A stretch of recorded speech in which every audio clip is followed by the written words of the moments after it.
I still remember the exact moment my world tilted on its axis. It was one of those ordinary evenings, the kind where nothing extraordinary should happen, but somehow everything does. I had just finished my shift at work, my mind half empty from the monotony of the day. And then I saw her. Her laugh. That laugh I had heard 1,000 times, but never really noticed until that moment. She was leaning against the brick wall of the cafe across the street, sipping a coffee, her eyes crinkling with genuine amusement. And next to her, someone else. Someone I didn't know as well. Not intimately, at least. And yet, the sight of them together made something in my chest twist, a sudden, sharp pang I couldn't quite name. "We're just friends," she had said, weeks ago, when I tried to read the signs, when my heart had been doing that ridiculous, uncontrollable dance every time we talked. I had believed her, or at least I had tried to.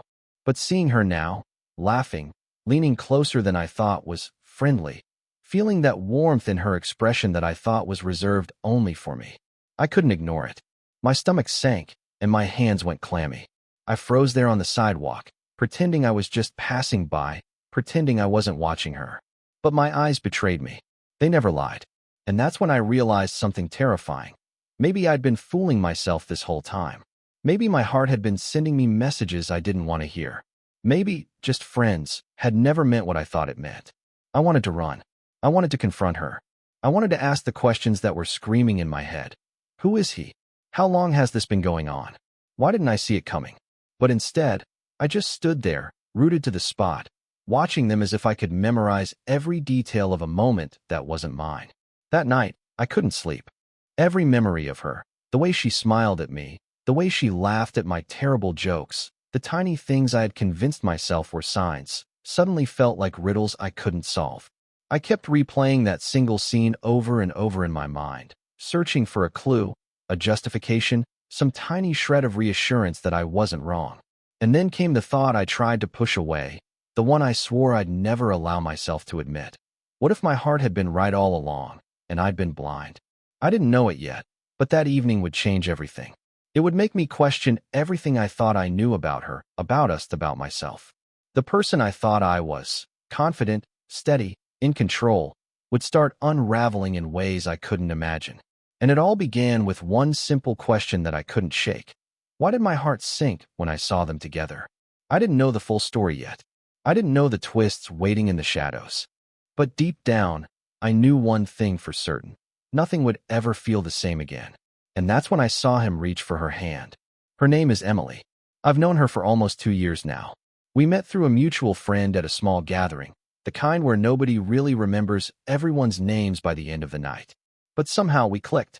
Conversations that should have felt awkward flowed effortlessly, like we'd known each other for decades. I laughed more in those first few hours with her than I had in months.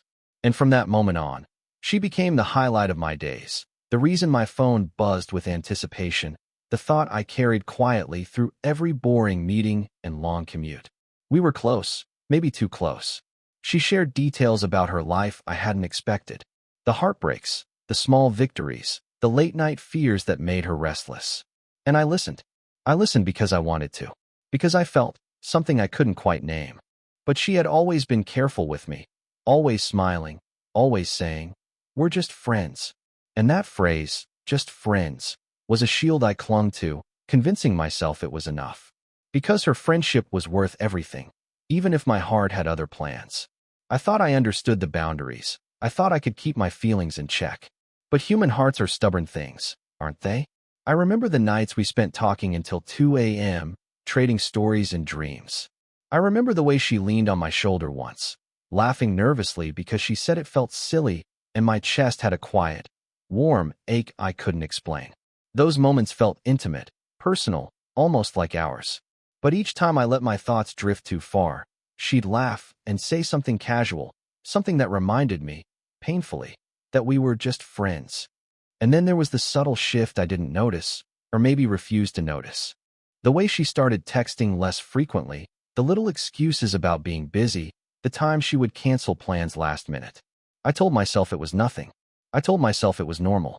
Friends drift sometimes. But deep down, a tiny knot of unease was growing, gnawing at me quietly. It was the kind of feeling you ignore at first, thinking it's paranoia, but it never really leaves. And that knot tightened when I saw him. Michael, a guy from her yoga class, she said, just a friend. They laughed together in ways that seemed effortless, their hands brushing sometimes, that fleeting closeness that made my stomach twist. I told myself I was imagining things. I wanted to be rational. I wanted to believe her. But the instinct that something wasn't right, it lingered. It followed me everywhere.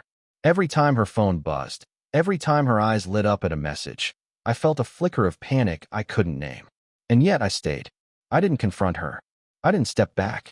I clung to the comfort of the past, to the familiarity of us, even as the present began to feel uncertain. I didn't know it then, but those subtle changes, the texts, the laughter, the excuses, were just the beginning. Something was shifting between us, and I was powerless to stop it. And that's when I saw them, truly together, the way my mind had been warning me all along. It wasn't just the laughter, or the way he leaned closer to her than I thought anyone should in front of me. It was the little things that hit hardest, the way she tilted her head when he spoke, the quiet excitement in her eyes I had never seen directed at me. I felt a tight knot in my chest every time I noticed it, and no matter how I told myself to ignore it, I couldn't. I tried to rationalize it. Maybe I was overthinking. Maybe it was nothing. But then came the messages I accidentally saw on her phone. Nothing explicitly romantic, but there were jokes, inside references, and this easy familiarity that made my stomach twist. My heart raced as I read words that I had only ever thought I'd share with her, now being shared with someone else. I couldn't breathe. I wanted to talk to her, to ask, what's going on? But fear froze my tongue. What if I was wrong? What if it was harmless, just innocent fun like she always said? And yet, every instinct in me screamed otherwise. The world I thought I knew, our friendship, our connection, was suddenly fractured, fragile. And then came the nights. The nights she stayed out later than usual, the texts she didn't respond to when I messaged her, the subtle changes in her tone when we did speak. Every little shift became magnified in my mind, twisting into evidence I couldn't ignore. I started questioning everything I'd taken for granted, our inside jokes, the casual touches, the late-night laughter. Had they ever meant what I thought they did? Or had I been living in a beautiful illusion that she never actually shared? Confusion and doubt became my constant companions. I wanted to confront her, but every time I considered it, fear held me back. Fear of losing her, fear of embarrassment, fear of seeing the truth I didn't want to face. And then came the moment that made my chest seize. I saw them leaving the cafe together, shoulders brushing, laughing like the world belonged to them alone. My heart sank, a cold, heavy weight pressing down that I couldn't shake. I wanted to turn away, to disappear, but I couldn't. Something inside me demanded to witness it, even if it hurt. I felt like an intruder in my own life, watching the person I cared for most slip away in plain sight. And I knew, without a doubt, that nothing would ever be the same again. Because in that moment, I realized the truth I was terrified to admit. Maybe I had already lost her. The days that followed were unbearable. Every interaction with her felt like walking on a tightrope over a pit I couldn't see the bottom of. I laughed when she laughed, nodded when she spoke, tried to act normal, but beneath it all, a storm raged inside me. I kept imagining them together, imagining moments I hadn't been part of, imagining a closeness I wasn't allowed to share. Each thought hit like a punch to the gut. I started noticing everything. The way her phone would light up with messages she quickly hid, the small smiles that seemed reserved for someone else, the casual mentions of Michael, in conversation that now made my blood run cold. Every little detail that had once seemed innocent now felt like a secret I wasn't meant to uncover. I wanted to ask her, to demand the truth, but I was terrified of what I might hear. The idea of losing her, of realizing that my heart had been clinging to an illusion, made my chest tighten. I couldn't eat. I couldn't sleep. Every waking moment was a blur of anxiety, every memory of her laced with doubt.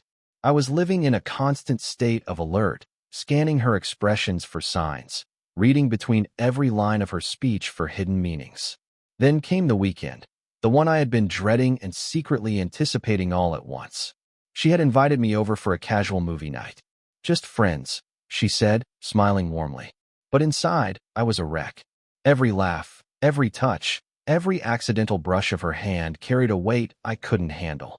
My mind kept drifting, imagining what I hadn't seen, imagining moments she shared with him, moments that would change everything. Halfway through the movie, I excused myself under the pretense of getting a drink. As I walked toward the kitchen, I passed her phone lying on the counter. I tried to look away, tried to convince myself it wasn't mine to see. But curiosity, that dangerous little thing, won. I glanced at the screen, my heart pounding. There it was. A message notification from Michael. I froze. I shouldn't have looked, but I did. And in that split second, my chest sank so deeply it felt like I might never breathe normally again. I didn't read the message. I didn't have to. The preview, the snippet I accidentally saw, was enough to make the world tilt. I retreated to the living room, my hands trembling, my mind racing. She laughed at something on the screen, completely unaware of what I had just glimpsed. She leaned back on the couch, stretching casually, looking completely at ease. And all I could do was watch, feeling helpless, heartbroken, and betrayed all at once. I realized, in that moment, that I was standing on the edge of something I couldn't unsee. Something was about to happen, something that would change everything between us forever. And then she looked at me, her smile warm, eyes bright, and said something that made my stomach drop. I took a deep breath, trying to steady myself. "Hey, is everything okay?" she asked, tilting her head, oblivious to the storm inside me. I opened my mouth, ready to confront her, ready to demand answers. But before I could say a word, her phone buzzed again. This time, she picked it up, and I caught the screen. My heart stopped. It wasn't Michael. It was me. Confused, I froze. The message preview read, "I can't wait to see you tonight. Just the two of us." I blinked. My mind scrambled. How could this be? Everything I had feared, the closeness, the laughter, the moments I thought I'd lost, wasn't what I thought at all. My chest tightened, my thoughts collided. Had I misread everything? Or was this some cruel trick of fate, making my heart believe the worst while hiding a truth I wasn't ready to face? Before I could process it, she smiled at me, holding the phone like it meant nothing. "Oh, that's just a friend from work," she said casually. But the look in her eyes, something flickered, something I couldn't interpret. And in that moment, I realized I had no idea what was real anymore. I couldn't take it anymore. Every second of pretending, every heartbeat of anxiety, every shadow of doubt had built into a pressure I could no longer contain. I finally blurted it out. "Emily, what's going on? Who is he? Why does it feel like I've been losing you all this time?" She froze. Her eyes widened, a mixture of surprise and something unreadable.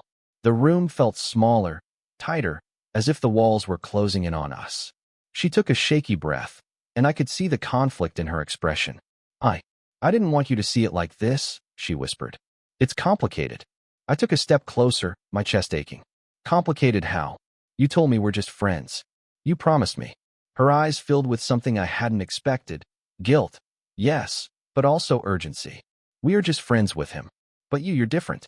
You're not like anyone else. I just didn't know how to tell you. I didn't want to hurt you before I was ready to explain." My mind raced. I wanted to scream, to run, to collapse into tears all at once. "Then tell me the truth." She hesitated, biting her lip. Then finally, she reached out, taking my hands in hers. "You've always been honest with me, even when I wasn't. I was scared that if I told you how I really felt, I'd lose you. But I can't hide it anymore. I care about you, more than just a friend. Michael, he's nothing. Just someone I see for work stuff. He's not important. You are." Time seemed to freeze. I stared at her, the storm of fear and doubt finally giving way to something like relief, but also confusion. Could I believe her after everything I'd felt, after everything I'd imagined? Before I could speak, her phone buzzed again. My heart sank reflexively, but then she laughed softly. "Oh, that's just Michael asking if I can cover a shift tomorrow. Totally harmless." I exhaled, feeling the tension drain slightly, but my mind still spun. And then, just as I thought it was over, she leaned closer, whispering in a voice barely audible. "But there's one thing you don't know yet, and it changes everything." I froze, my heart hammering, caught between relief and dread, realizing that even now, the story wasn't finished. I held my breath, staring at her, waiting for the words that would either destroy everything or finally make sense of the chaos in my heart. She smiled softly, a mixture of nervousness and relief. "The truth is, I've been trying to tell you how I feel for months, she confessed. I didn't know the right moment, and I was scared. I thought if I said anything, it would ruin us, what we have. But the moment I saw how you reacted around Michael, I realized. I couldn't hide it any longer. You're the one I want. You've always been the one. For a moment, the room felt impossibly quiet, like the world had paused just for us. My chest, so heavy with doubt and heartache for days, finally began to lift. The tension that had gnawed at me, the nights of restless thinking, the imagined betrayals, all of it slowly melted away. I can't believe it, I whispered, my voice shaky. I thought I had lost you. She shook her head, her eyes glistening. You never lost me. I was scared you'd think I didn't care. But everything you felt, it wasn't just in your imagination. I've always cared. I just needed to find the courage to tell you. The relief was overwhelming. I laughed softly, a sound mixed with disbelief and joy. I reached out and pulled her into a hug, holding her as if I'd never let go. All the confusion, all the fear, all the imagined heartbreaks felt like they had happened for a reason, because now I knew the truth, and it was far better than anything I could have imagined. We spent the rest of the evening talking, really talking, finally opening up about feelings we'd both hidden behind polite smiles and casual words. I learned that Michael had been nothing more than a coworker she occasionally met for coffee, harmless and inconsequential. The closeness I feared, the laughter I had envied, they were never meant for anyone but me. By the time the night ended, I felt lighter, freer, like a heavy fog had lifted. I realized how easy it is to let doubt and fear take hold of your heart, how imagination can twist reality into something unrecognizable. But I also realized that honesty, patience, and trust could undo that. We stepped outside into the cool night air. She held my hand gently, smiling. I felt a warmth I hadn't known for weeks, a sense of safety and connection that had been missing. Promise me something, she said softly. Anything, I replied. Let's never let fear keep us from saying what we feel again, she whispered. I nodded, and in that quiet, ordinary night, something extraordinary began. I learned that sometimes the heart sees more than the mind, and sometimes the hardest truths are the most beautiful. And even though everything felt settled, I couldn't help but notice the slight mischievous smile on her lips, as if she were hiding just one more secret from me. One last little twist that might keep life interesting forever.